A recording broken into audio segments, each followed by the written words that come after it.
All right, so here we are, lesson 4. It's going to start on page 126. 126, the joy of struggle.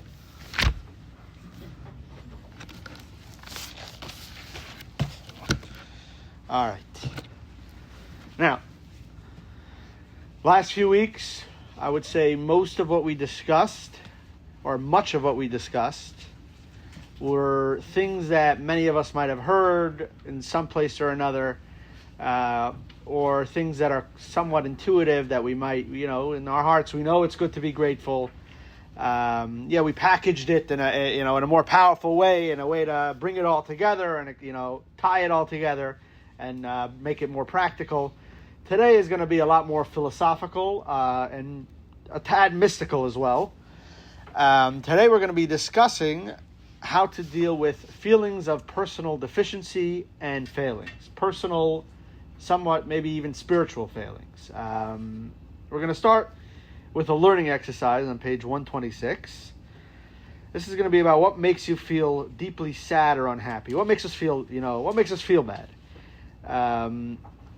You're going to look at, there are 7 things. Use a pencil or a pen to number them from 1 to 7. Number 1 indicating what makes you feel the least bad or the least sad, and 7 indicating what makes you feel worst about yourself. If you want to make it easier, you can start by identifying the worst and least bad items and then kind of filling it in the middle. I'm not going to ask you to say your answers out loud. This could be a personal thing, but what causes the deepest feelings of sadness or unhappiness? That would be number 7, and number 1 would be the opposite.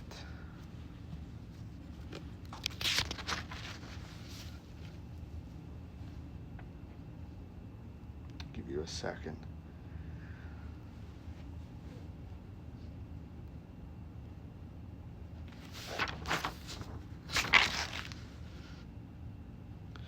So if you look at it,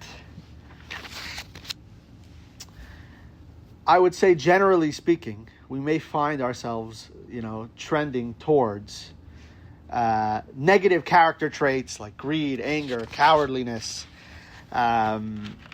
being a little bit more of something that makes us feel truly bad about ourselves, or truly unhappy with ourselves.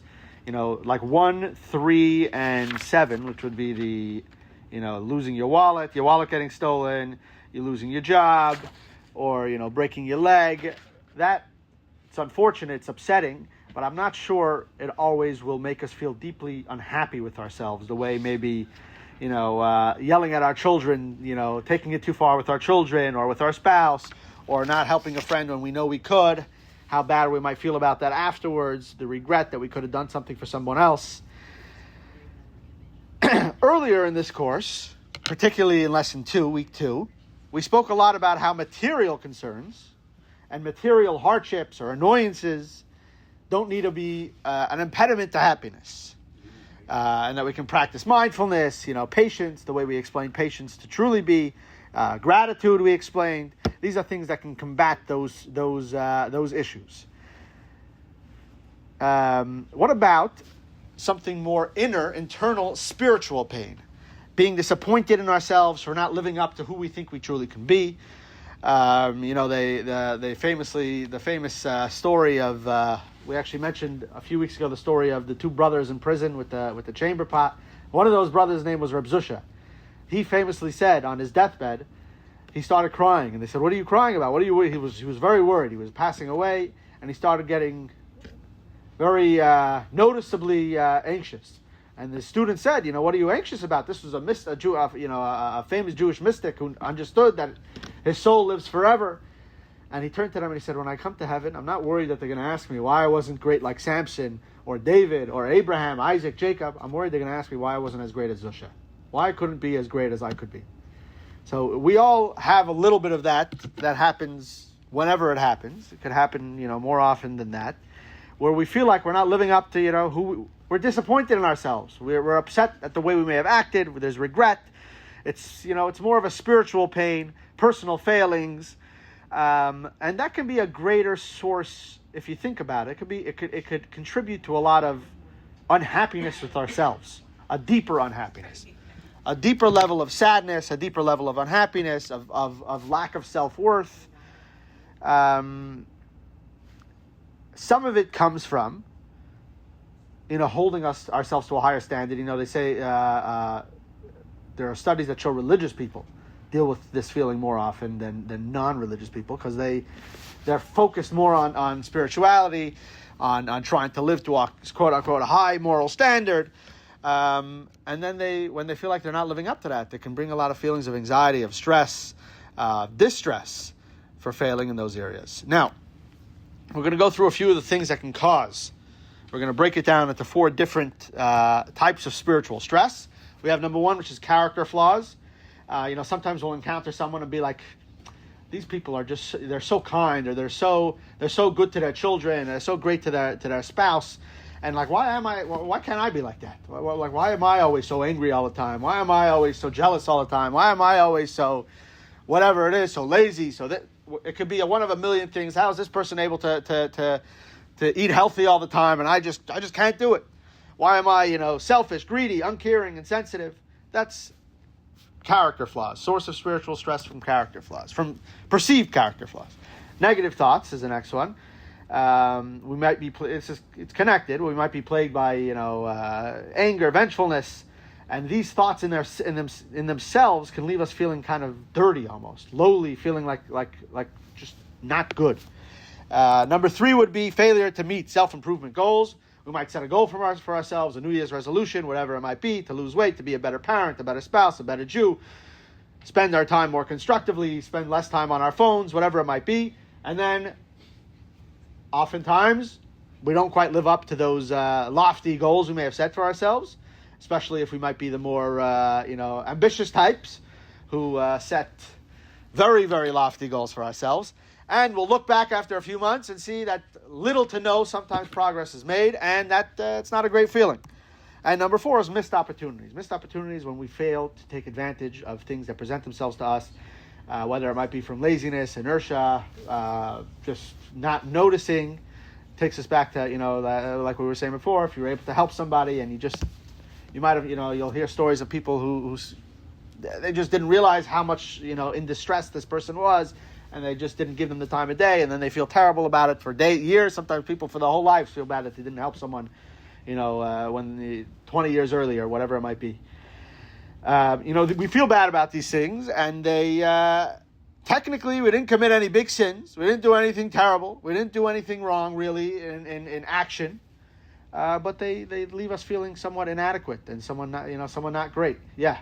I just want to interject that I believe that a lot of your decisions, a lot of the way you feel about yourself comes from the way you were raised, as well as the socioeconomic environment that you were raised in.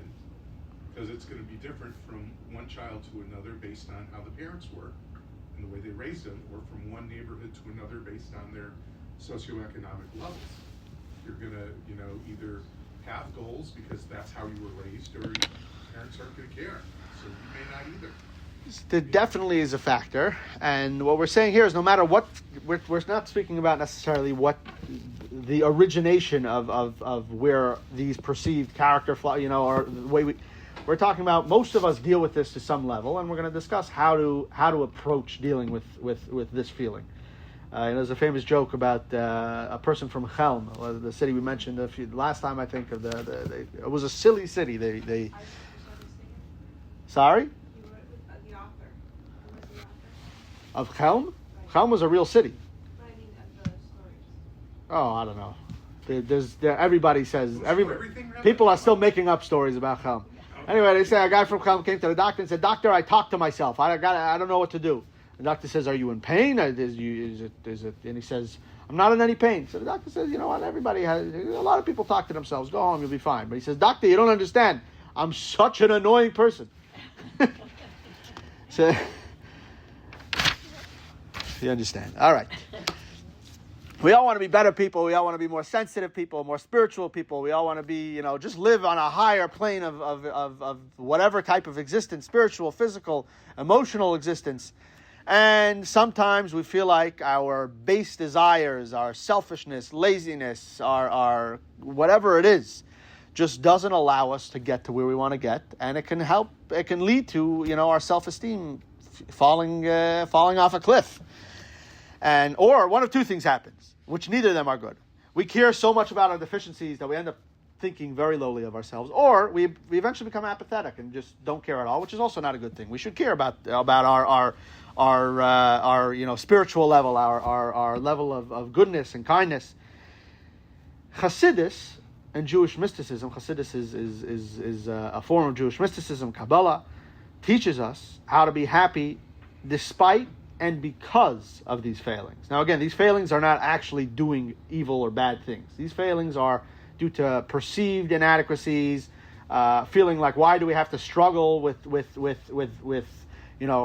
negative character traits that we have?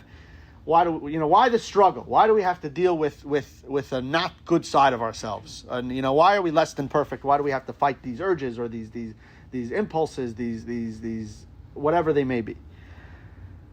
Now, we're not going to talk about specific methods for changing negative traits we might have. You can walk into a library and find a million self-help books. They say a guy came to the library and asked the librarian, "Where are the self-help books?" And she said, "That would defeat the purpose. Find them yourself." But there's 1,000,001 self-help books to defeat these, character traits. We're going to talk about how to deal with having these character traits. We all have perceived or not perceived struggles and difficulties. We can go on for a month talking about how to solve the struggle. We're not going to solve it. We're going to be outlining a happy think response to frustrations that we might have due to our ongoing struggles with our own personal shortcomings, whatever they may be. Now, and how to not allow it to bring us down. We want to be able to still be positive contributors to society and still have positive outlooks about ourselves, regardless of what difficulties lie on our road towards that. And we have to understand that it is a lifelong battle.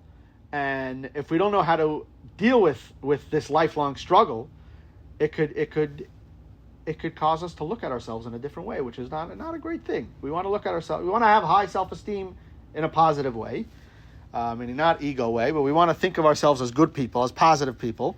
And Torah and Hasidic teaching in particular teach us how to foster and maintain happiness while in the midst of this lifelong struggle. Now, we're going to get into something that might feel like it's off topic, but we will bring it all back at the end, and you'll see how it all comes together. Page 128 in the student book, we're going to introduce the concepts of a job versus career versus calling. This comes from a very famous, somewhat controversial, apparently, book that was published actually in the 80s, but it's been re-investigated many, many times over and is accepted today, and we'll get into it. Text 1 on page 128. There are several different notions of work and how it bears on who we are. In the sense of a job, work is a way of making money and making a living. In a sense of career, work traces one's progress through life by achievement and advancement in an occupation. In the strongest sense of a calling, work constitutes a practical ideal of activity and character that makes a person's work morally inseparable from his or her life. It subsumes the self into a community of disciplined practice and sound judgment whose activity has meaning and value in itself, not just in the output or profit that results from it. Now, we're going to keep going, and we're going to expound on this idea. We're going to first start with the idea of a job. Text 2a, page 129. Mr. A works primarily to earn enough money to support his life outside of his job. Mr. A's job is basically a necessity of life, a lot like breathing or sleeping. He often wishes the time would pass more quickly at work. He greatly anticipates weekends and vacations. If Mr. A lived his life over again, he probably would not go into the same line of work. He would not encourage his friends and children to enter his line of work. Mr. A is very eager to retire. Now we're going to move on to Mr. B. Career. Mr. B, page 129. basically enjoys his work, but does not expect to be in his current job 5 years from now. Instead, he plans to move on to a better, higher level job. He has several goals for his future pertaining to the positions he would eventually like to hold. Sometimes his work seems like a waste of time, but he knows that he must do sufficiently well in his current position in order to move on. Mr. B can't wait to get a promotion. Page 130, text 2C, calling. Mr. C. Mr. C's work is one of the most important parts of his life. It is one of the first things he tells people about himself. Mr. C feels good about his work because he loves it and because he thinks it makes the world a better place. He would encourage his friends and children to enter his line of work. Mr. C would be pretty upset if he were forced to stop working, and he is not particularly looking forward to retirement. Now, the study included two interesting findings. Number one, page 130, we suggested that callings would generally be associated with greater life, health, and job satisfaction, and with better health. They actually did studies that measured physical health. Now, results were consistently in this direction, with job respondents scoring lowest and calling respondents scoring highest in all four of these measures. Now, a second, more interesting outcome of this study is that you would assume that who were the people who had callings in their job were maybe doctors, spiritual leaders, judges, people that are, nonprofit workers, people that are higher in their level of income or social status or education level. Actually, it was evenly, all three identifications of job, career, and calling were almost equally represented in every position that they went through. All the way from rabbis to postal workers to everyone. We'll see in text 3, page 131. Traditionally, callings were reserved for very prestigious and rarefied work. Priests, Supreme Court justices, physicians, and scientists. But there has been an important discovery in this field. Any job can become a calling, and any calling can become a job. A physician who views the work as a job and is simply interested in making a good income does not have a calling. While a garbage collector who sees the work as making the world a cleaner, healthier place would have a calling. Amy Resnesky, a professor of business at New York University, and her colleagues are the scientists who made this important discovery. They studied 28 hospital cleaners, each having the same official job description. The cleaners who see their job as a calling craft their work to make it meaningful. They see themselves as critical in healing patients. They time their work to be maximally efficient. They anticipate the needs of the doctors and nurses in order to allow them to spend more of their time healing, and they add tasks to their assignments. Whereas the cleaners in the job group see their work as simply cleaning up rooms. Meaning we can endeavor to find purpose and calling in whatever our career, job, whatever we're doing. Whether we're still working, we're retired, whatever we're doing on a daily basis can be a job or can be a calling. We're going to perform another exercise now. Learning exercise 2, page 132. We're going to go through, we got right here, 6 different things, various areas of our life, and circle the word job, career, or calling, whichever most closely describes how you see this area. Select only one of these 3 choices. I'm going to explain a little bit. If something you're engaged in only out of necessity or only because it gets you something else you need or want, select job. Meaning, if I am religious only because my wife wants me to make Shabbat dinners and to go to pray every day in synagogue, and that's how I keep her happy, that's a job. If I'm religious because I want to make myself a better person, I want to improve myself, that's a career. I'm trying to advance myself. If I'm religious because I feel like that's the best way to make the world a better, brighter place, that's a calling. So the same thing for employment, caring for instead spending time with my family. Meaning, if caring for my family is just to keep them all quiet and to keep my own sanity and get everything running smoothly, that's a job. If caring for my family is to improve all of our lives and to make to become a better person, that's a career. Understand? You could. How one thinks about their life now versus 10 years ago, like I'm retired, so employment isn't important to me, but it certainly was when I was working. So for employment, you So could am I skip. looking at it now or looking at it from when I You was? could, it's Most of my life. dealer's choice. You can do whatever you'd like. Dealer's choice. Well, we understand the idea, and we don't have to share the answers with the class again. That'll be for you. We'll give you a second. Where do you live? Where do you live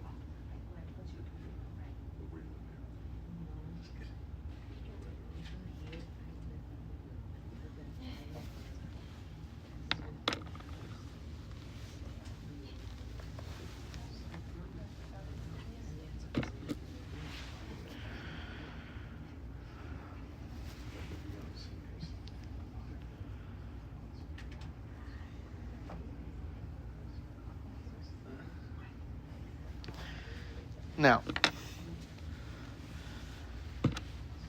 we'll give you another second here.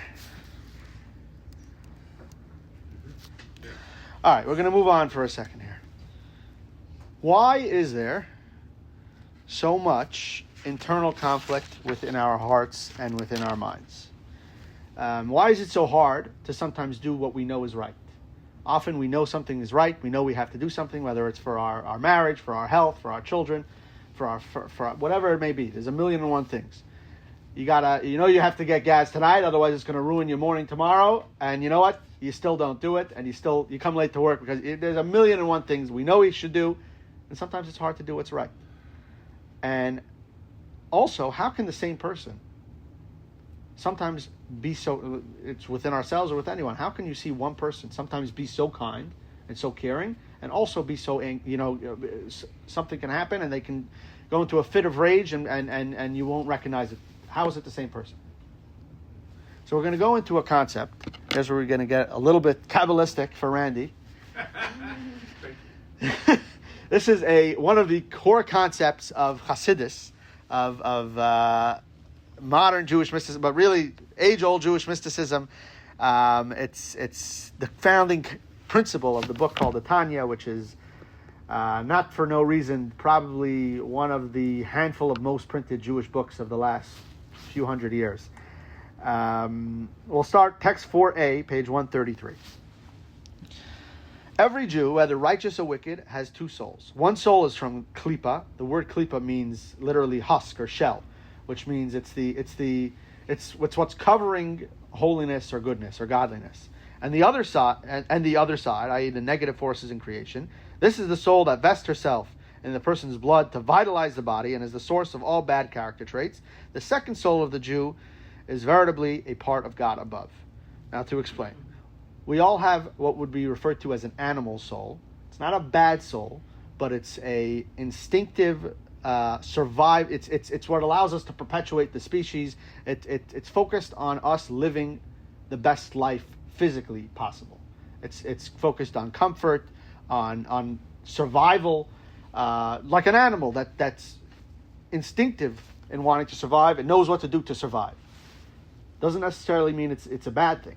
It is the source of negative things, but on its own, it's not necessarily a bad thing. Then we also have a godly soul. What's the godly soul? It's our spiritual consciousness. It's a soul that wants us to live at a higher spiritual and more meaningful level. And there's a constant conflict between these two souls over, we're going to get into it, over how we act and think and speak. Now, we're going to be quoting many, many additional excerpts from the Tanya in order to piece this together. But what does it mean to have two souls? We'll start with learning exercise 3 to understand it a little bit more, page 134. Just a simple yes or no. Again, we won't have to announce the answers to everybody. I am a selfish person. I'm not a selfish person. At the end of the day, the only thing I really care about is my own existence and well-being. And I know that it's not just about me. There are things that are greater and more important than my own existence. Really dig deep. Oh, and there's more also. Anyway, go through it quickly and try and be somewhat introspective and as honest as possible when you go through these. All right. We're not going to announce any of the answers, but interestingly, I think most of us will find it difficult to give a fully definitive answer to a lot of these questions. And we'll also find ourselves giving contradictory yeses to opposing statements, or no's to opposing statements. Now, what's the reason for this? We have two souls. We have two competing souls within us. For example, we're going to give a little story here. I'll give everybody a second. Text 4b on page 135. This is an example that's given throughout the Tanya. Like two kings who battle over one city, each desiring to conquer it and reign over it, that is, to rule its inhabitants according to his will, that they should obey him in all that he decrees for them. So too, the two souls, the godly one and the animalistic one from the klipa, the shell that we've just mentioned, battle each other over the body and all its limbs. The desire and will of the godly soul is that she alone should rule over the body and govern it, and that all its limbs should obey her and abnegate themselves completely to her and serve as a vehicle for her. On the other hand, the animal soul is from klipa, wants the very opposite. It desires this, however, for the person's own good, that he should overpower her and defeat her. Meaning for the person's own good, it's a survival instinct also. In other words, if you feel yourself torn between two selves, a selfish, materialistic self, and a more spiritually attuned self, who's the real me? We really possess both of these things. We possess the godly soul that strives to live a virtuous, spiritual, positive life. And we also possess the animal soul that's more interested in self-fulfillment, self-gratification, and, survival, and so on. And even at the expense of your relationships with friends sometimes, and your relationship with God, obviously. Now, these two souls are locked in perpetual struggle, perpetual battle over the direction of your life on a daily basis. Yes? I think the strength of one soul versus the other soul changes also with maturity and maybe having a family. For sure. Everything. These two souls react to everything in your life. These two souls are who you are. It's the very fabric of your being and personality is these two souls. Now, against the background of this internal struggle that we're talking about, the Tanya, this book, describes two prototypes of a human being. Number one is the tzaddik. Tzaddik means a righteous one, a perfectly righteous person. And number two is the Beinani. Beinani means intermediate. An intermediate or like median, average person. The tzaddik, what's a tzaddik? A tzaddik is someone who is perfectly righteous, so much so that they only want good. They don't even have the inclination to do something bad. Very rare. Nearly impossible. Very rare. The Beinani, the intermediate person, is perpetual struggle.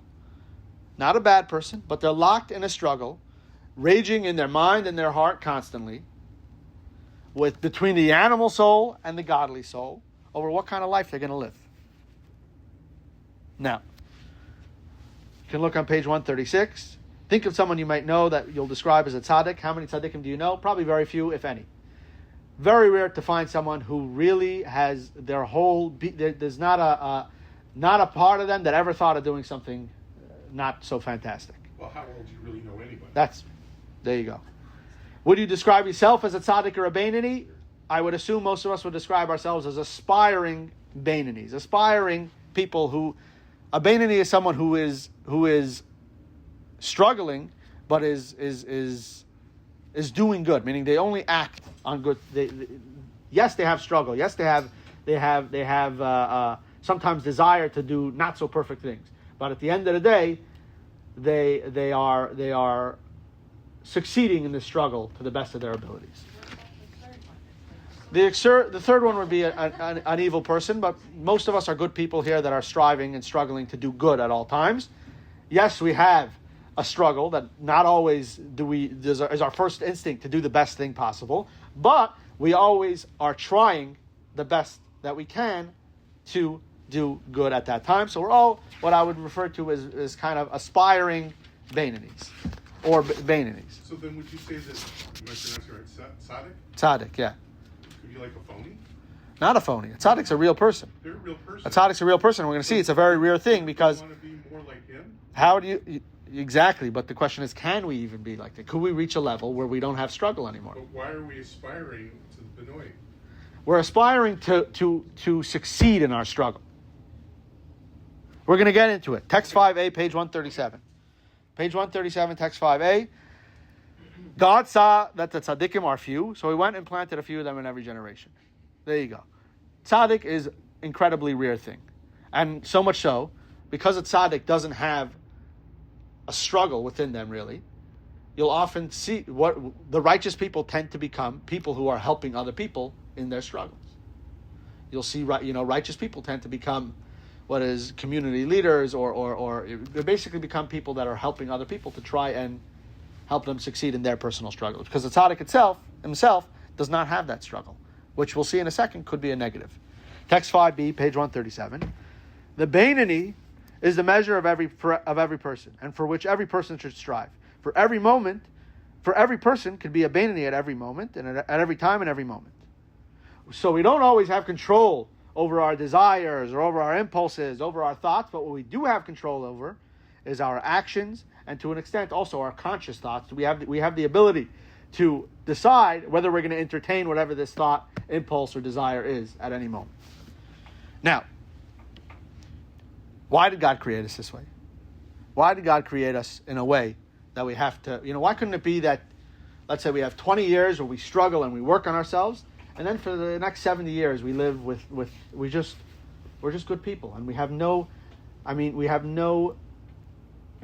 desire. We're not, it literally can go from the, I'm talking the most spiritual, lofty things all the way to that we don't have the desire to eat unhealthy. It goes, why do we have to struggle with self-control and with mastery like we keep talking about? Why did God create us that way? Why did God create us in a way that we will never achieve perfection? No matter how, the average person is not going to achieve a level of perfection where they only, from thought, speech, action, every part of them is fully good, completely transformed, and they have no ill intent ever, or ill thoughts, or they're never jealous of ever. There's never any jealousy, there's never any bad feelings, there's never any anger. How come we have to struggle with this all the time? Why was the world created this way? To understand the answer to that question, we have to understand the objective in God's creation of the world. What was the objective? Why did God create the world? Let me ask you. Why does God need the world? You ever thought about it? It's a good question. Why does God need the world? Like if you were God, you got everything. What do you need a world with all these problems and tsaris? You got to think about life was probably fantastic. Why did God need the world? Text 6, page 138. Here we're going to get very mystical and Kabbalistic, and I'll explain the text after we read it. Now, the purpose of the evolution of the worlds and their descent from level to level is not for the sake of the higher worlds, because for them, this is a descent from luminance of the divine. Rather, the purpose is this lowly world. For so it arose in God's desire that he should derive satisfaction when the other side is conquered and darkness is transformed into light. Now, brief explanation of what this means of evolution of the worlds. Kabbalah describes creation as a chain of worlds, starting from the most spiritual and lofty worlds, all the way, in order for us to live in a world where I can look at this table and I don't see God. And not only that, but there are people that can exist in this world who deny God's existence completely. Meaning we have to be so far from this infinite God in such a way that we can even be able to deny his existence.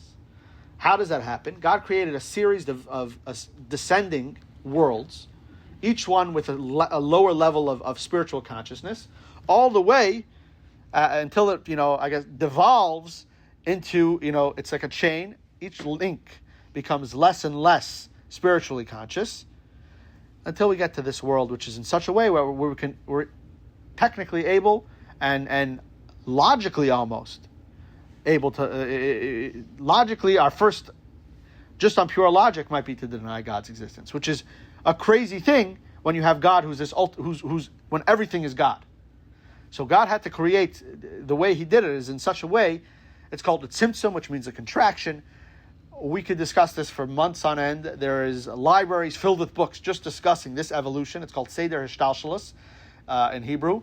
And it's an evolution of worlds from the highest worlds to the lowest worlds, which all ultimately leads to straight from God down to us here in this physical, finite, materialistic, and incredibly flawed world that we live in, that we inhabit as flawed and finite human beings. Now, nevertheless, all of these worlds that were created, even though they are at higher levels of spiritual consciousness, only exist for the sole purpose of our world. The purpose, the end goal of the entire chain of all these worlds leading down to our world is our lowly and imperfect world. If God was seeking perfection, God didn't have to create anything. Everything was perfect. Right? It's counterintuitive, but God is infinite and completely perfect. Any creation that he creates that's separate from him is by definition imperfect. Because there is only one perfect and infinite thing. Now, if the objective was perfection, then God wouldn't create anything, because God in himself is the only thing that is perfect. So obviously God is not looking for perfection, because if he was, he wouldn't have created anything. And especially wouldn't have created something that is so visibly imperfect, like this world, and the human beings within it. Why does God seek imperfection? So let's just to recap a little bit. We just explained that this world is on a long chain of lesser and lesser levels of spiritual consciousness until we get to this lowly, imperfect world. And we said why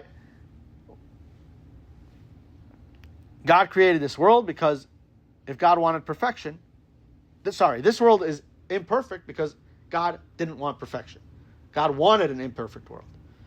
How do we know that? Because if he wanted a perfect world, he wouldn't create anything. Now, why does he seek imperfection? As you look at the last two lines of the text we just read, for so it arose in God's desire that he should derive satisfaction when the other side is conquered and darkness is transformed into light. For an example, if you had the world's greatest tailor, the world's greatest suit maker, bespoke suit maker in the world, what's a greater accomplishment for him? If he were to go on Savile Row or Rodeo Drive and find the wealthiest, most well-dressed person he can find and make him a suit, or if he would go to Skid Row right now, pick someone off the street and dress him up like in the nicest, fanciest suit you've ever seen in your life. It's a greater manifestation of this person's talent and ability and greatness when they take the person from Skid Row and they turn them into the most well-dressed person out there. Right? So, to try and is it so special? It's not special for God to take a perfect world and make it godly. Right? It's not a special thing. It's not even an accomplishment. Is it an accomplishment to take the highest world on that chain and make it more conscious of godliness? It's like, big deal. This guy on Rodeo Drive was already dressed wearing a $10,000 outfit. Does he need your $10,000 suit that you're going to build for him now? This guy on Skid Row that he just dressed up in a three-piece suit, we're all like, wow. Or another example, if you take the greatest mathematician in the world, when he goes to a math conference with other mathematicians and gives a speech, it's nice. But when he goes, if he were to come into this room right now, I'm not sure if any of you are mathematicians, but at least for me, if he were to come to a room filled with me, who's not a mathematician, and he was to make me understand the most difficult concepts in math, that's a big accomplishment. And that's, in a way, a greater manifestation of this person's skill and this person's knowledge of math and this person's handle on it. Because the truth is, my father used to tell me in school, if I would come home and he would ask me how I learned that day or whatever it was, he would always tell me, you only know something if you can teach it. And the greatest manifestation, the greatest show of being able to teach something is being able to teach something who has no prior knowledge or no context, who's not a mathematician. So God needs us, as imperfect and flawed as we are, to grapple with the negativity within ourselves and with the negativity in our world and ultimately transform it into light. To say it in a little twist on this. This world, God created this world for the purpose of kindness. How does that work? In order to be kind, you need another person, right? If you're in a room by yourself and you suddenly desire to be kind, you need to find somebody else to be kind to. Intellect on its own, intellect you could do on your own. Intellect, knowledge, study, that could be done on your own. Kindness needs another person. What's the ultimate? And God wanted to be kind to someone. And what's the ultimate form of kindness? The ultimate form of kindness is to empower someone to accomplish something great and accomplish it out of their own will. I mean, they say, give a man a fish, you feed him for a day. Teach a man to fish. And that's the ultimate kindness. It says, actually in Torah, that the ultimate form of charity is to give someone a job, not to give them actually cash.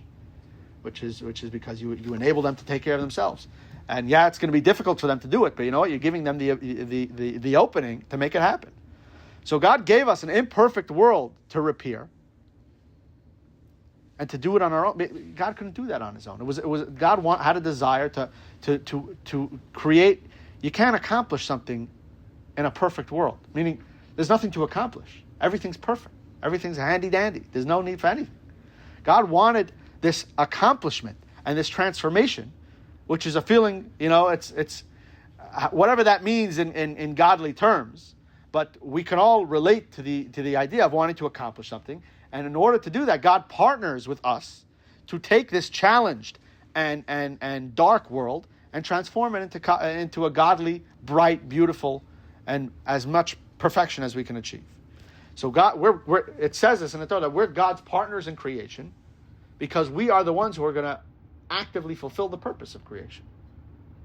God created us to do something to kind of that He needed to partner with us, which is an incredible thing. Now, we're going to start to pull everything together in a second here. All right. Only an imperfect and conflicted being can fulfill the purpose for which God created the world, to bring light into darkness, and to transform not so good into good. Now, according to what we just learned, we can begin to answer the question that we posed at the very beginning. What was the question we posed at the very beginning?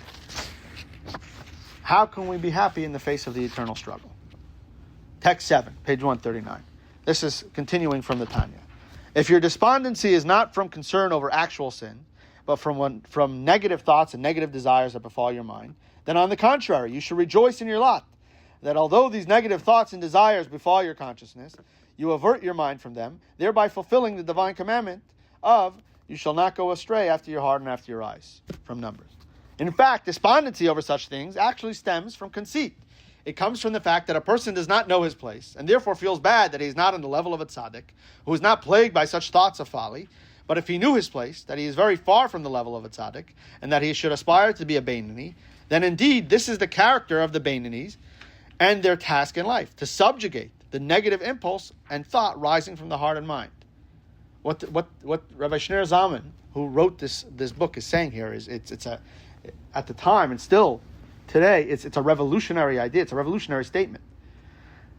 It's startling as well. Any unhappiness over our internal deficiencies is a result of a misconception over our self-image. When we understand who we are and what our purpose in life is, and what we accomplish by doing that purpose, and when we struggle with our imperfect self, our deficiencies and struggles are then not a source of unhappiness. Our deficiencies itself are a great source of joy. It's literally our purpose. And what's so great about being a Beinoni? Why should we rejoice for the struggle? Earlier in lesson 1, what did we talk about? That our lives down here, when we're happy, God's happy, right? We spoke about when the things we do reflect up on high. Have a divine response, and they respond in kind to the way we're behaving. It says, Kamayim panim al panim. It talks about, it's a Hebrew that, like when you look at the water reflects back at you. The same thing in heaven reflects the way you act. Every time we overcome a negative impulse within our own hearts, the cosmic reaction is huge. We're creating, we're setting a bomb off in heaven almost. Text 8, page 140. With each and every act of rejection by which a person thrusts away negative impulses from his mind, the other side down below in this world is conquered. And because a stimulus from below causes a stimulus from above, the cosmic other side above is suppressed as a result.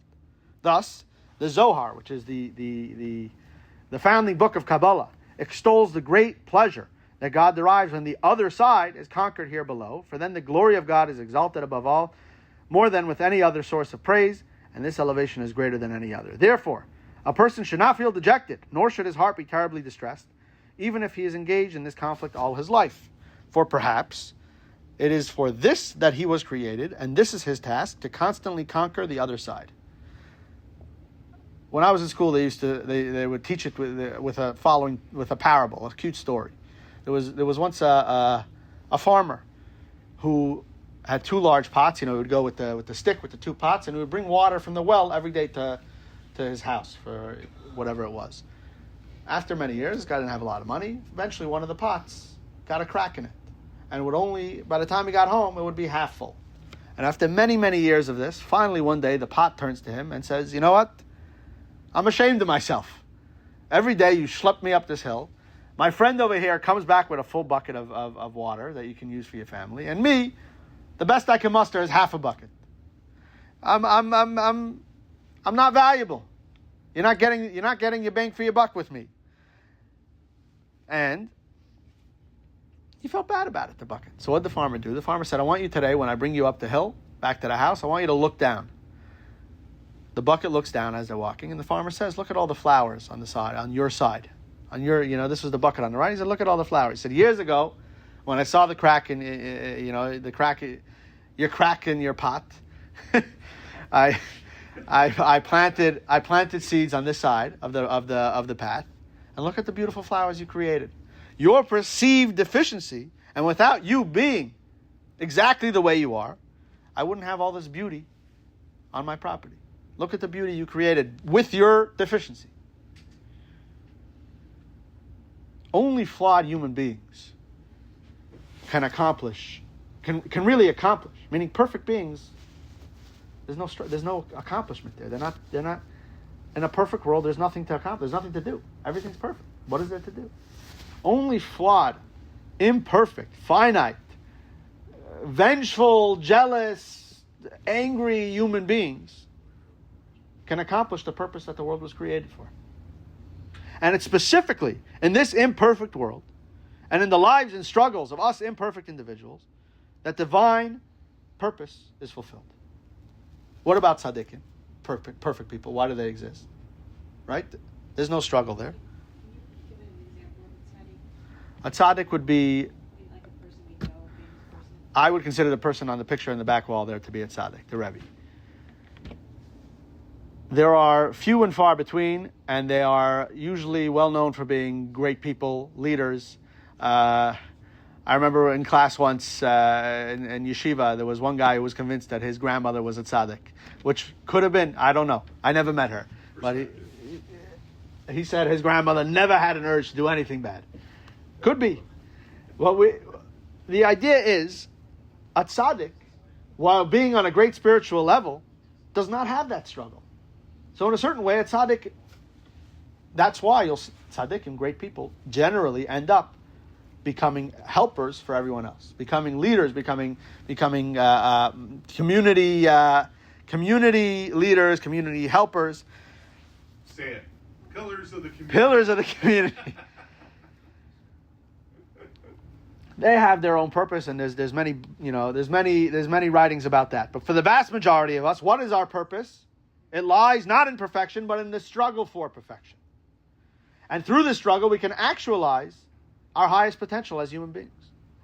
And we can cause the deepest gratification to God, and we can cause the greatest change and positive action in this world. And once we gain the proper understanding of who we really are, and appreciate the value of the struggle that we have, we understand that the struggle is not something to be sad about. It's not something to feel unhappy with ourselves about. This is natural. Not only is it natural, but it's positive. This is allowing us, the fact that we have struggles is allowing us to transform darkness to light, which is the greatest gift that anybody can have. We're doing things that God himself couldn't do on his own. God himself, this is the way God is accomplishing it through us. We are allowing God to fulfill his goal with the whole creation here, which is an unbelievably empowering thought. But Rabbi, isn't the, like when we feel unhappy about the struggle, isn't that what motivates us to do better or to make change? Like if we just think, oh well, I'm not a good person and I don't even care, then what do you get? You won't do So anything where about we it. specifically said you cannot be apathetic. You have to be, when you understand that the struggle itself is a great thing, and it encourages you to be involved in the struggle, to fight the battles, because you understand that winning the battles is the greatest thing you can do for this world. It's bringing light into this world. It's becoming a better person, and also lighting up all the people around you. And it's fulfilling God's purpose in this world. So So you're by, saying just like look at it as an opportunity. exactly. instead It's of- an opportunity. It's not, don't be apathetic. Don't run away and say, I have all these struggles, I'm running away. No, these struggles are what you're here for. But These, the majority embrace of them. People do run away. The majority of the people are not enlightened enough to realize what their purpose is. They don't care. They either want to give it to I would argue that it's many people. The first choice is not to run away. Most people start to run away after years of unhappiness with themselves, to the point where they just shut it off, because that feeling is not comfortable. They suppress it, and after years of suppressing the negative thoughts that come from it, eventually a person stops noticing it. But I would assume most of us notice it to some extent.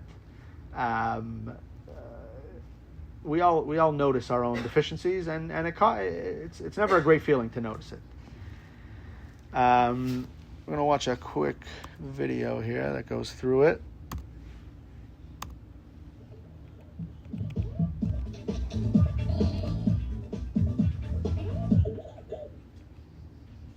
One day, a fire in hell got out of control, and the whole place burned down. It was bound to happen sooner or later, with those infernal fires burning night and day. So a troupe of architects and interior designers were assigned to build a brand new hell. They redid everything, from the landscaping to the ceramic in the bathrooms. But the righteous folk upstairs in paradise complained. The wicked guys get a brand new modern complex while we are housed in this old dilapidated place? Is this justice? It was decided that the righteous were indeed right. So the wicked folks were relocated to the old paradise, which now becomes the new hell. And the holy folk moved into the renovated hell, which became the new paradise. What is the meaning of this story? This parable is often used to illustrate one of the innovations of the groundbreaking work Tanya by Rabbi Shneur Zalman of Liadi. Before the Tanya, for many people, their inner life was a spiritual hell. It was a place of discord, self-doubt, and a crushing sense of futility over the never-ending conflict between mind and heart, which went something like this. Why am I attracted to things that are not good for me? Why do I shy away from things I consider good and desirable? Why do I need to force myself to do what I want to do? Am I such a weak and confused creature that I cannot act on my convictions? The spiritually aspiring person yearned for a paradise of inner tranquility. But this yearned for paradise never manifested. The Tanya affirms that there are two selves inside us, a moral and upward-reaching godly soul, and a selfish and materialistic animal soul. And yes, these two selves are engaged in a constant conflict. But according to the Tanya, this inner turmoil is not a spiritual hell. It is a spiritual paradise. For this is our calling in life. Our internal struggles form an integral part of a greater cosmic conflict between the good in God's creation and the negativity which obscures that goodness. The fighting of this battle is the very purpose for which God created us. And every small victory we score in this struggle brings untold pleasure and gratification to our Creator. By revealing this truth, the Tanya turned the old paradise into the new hell, and the old hell was recast as the new paradise.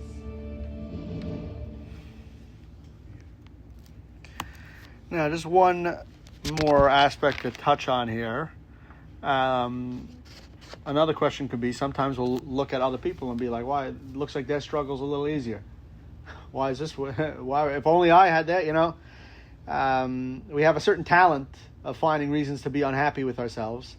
And sometimes that talent leads us to look at other people and say, hey, their struggle's not so bad.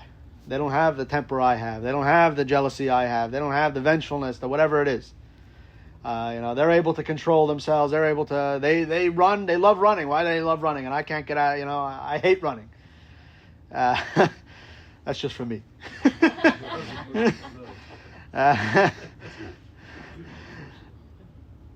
So number one is you never really know. Everybody's got their own struggles, and you don't know the person you might think of that has it easier may not have it easier, and you might not know that. And number two is I'm not going to go into it too much at depth, but the idea is every single person has their set portion in life. We all have our specific mission in life. God put us in this world, I keep saying this all the time, for a reason. And God wouldn't have created us if we weren't needed for something specific. And the reason why we're still here, why we woke up this morning, is because the world can't exist without us doing whatever this purpose is. And there's nobody else who can do this purpose for us. Only us can do this purpose, because if somebody else could do it, we don't need to be here. So the reason that we're here is because there's a specific thing that we need to do in this world. We spoke about it a little bit in the last JLI course, but we have a spiritual mission in this world that we all, whatever it may be. We spoke about in the last course how to find what that mission might be. So if you'd like, you can, after class, we can discuss. Now, let's circle back to, let's try and connect everything, the job, calling, that whole thing. All right? Now, let's revisit the exercise we did, learning exercise 2, that was on page 132. Learning exercise 2 on page 132. Let's revisit it for a second. We looked at different areas of our life, employment, family, community, religion, and tried to decide whether they are a job, career, or calling. What is relevant to our discussion is what we circled for line 4, which is struggling with my character flaws and personal shortcomings. Do we regard this as a job? Do we regard it as a calling, or a career, or a calling? Now, wouldn't be surprised if most of us marked it down as a job. This is just something we have to do, or maybe even as a career, because it does improve, it contributes to self-growth and improvement. As we've seen, and what we just discussed now from the Tanya and from Jewish mysticism, is an entirely different perspective. What's that perspective? Is that it's actually a calling. Struggling with our negative impulses is a calling. How is it a calling? Because with every small victory we score in this struggle, and every small win we have in this conflict, we're contributing to our part of making this world a better place, of achieving the purpose of creation of this world. It's really a part of something much, much bigger. We're not just, it might sometimes feel like a job. It definitely is a calling because it is improving ourselves, but it definitely is a career because it is improving ourselves, but it is also a calling. It is also improving the entire world in general, on a much bigger scale than we might have imagined before, because this is literally the purpose for which the world was created. So when we have a small win at 2 p.m. on a Tuesday, whatever it might be, we are literally contributing to a tectonic shift in the cosmos of the construction of this whole world, which is really a part of something bigger. So struggling with my personal character flaws and personal shortcomings is a calling. And when it's not about me, but about what I'm accomplishing for the sake of something far greater than myself, then every accomplishment can be a source of great joy. There's a few more texts here that you can read after if you'd like, but a little bit of a exercise we could do is try and tally the daily victories to realize, how much we really are accomplishing, and understand that every time you do have a little victory with anger versus forgiveness, greed versus generosity, impulse versus mindfulness, arrogance versus humility, we are contributing to something far, far greater than just this small battle at 2 p.m. on a Tuesday. We're really contributing to a global phenomenon. We'll now watch a short summary. Lesson 4. 1. Spiritual stress is a major source of unhappiness. Our deficiencies and shortcomings and our seemingly never-ending struggles with the negative within ourselves can be more distressful to us than our material troubles. 2. We are, by nature, conflicted beings. There is a constant struggle within our minds and hearts between our self-centered animalistic self and our altruistic godly self. 3. To be engaged in this struggle is not a negative thing. On the contrary, God's objective was to create an imperfect and conflicted world, and that his partner in creation, us human beings, should be imperfect and conflicted. Our engagement in this struggle and the small daily victories we score is at the heart of our calling in life. 4. We each have a portion in the world that is uniquely ours. No one can live our life for us, nor can we live anyone else's life for them. It is only by engaging with what we have been distinctly given that we find our true calling. 5. When we live our lives as a career, we are often frustrated and disheartened by what we haven't yet attained and by what others have attained in comparison with ourselves.